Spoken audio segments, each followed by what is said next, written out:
এই মাংসটা দেওয়া নেই সঙ্গে। হ্যাঁ এই ভাতটা লাগবে। এই রান্নার ভালো হয়েছে, সবাই একটু বল কেমন হয়েছে। সুন্দরভাবে বলো।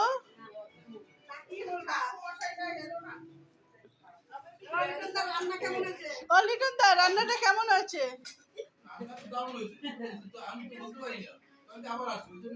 ও এই ব্যাপার। এখনো রান্না ফিনিশিং হচ্ছে, একজন রান্না করছে, একজন দিচ্ছে।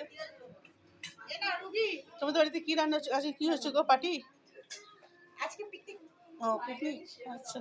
তুমি কি করছো দিদি ভাই? পাপড় ভাজছো? চুস্তো ভাজছো, দেখো সবাইকে দেখে দিলাম বন্ধু।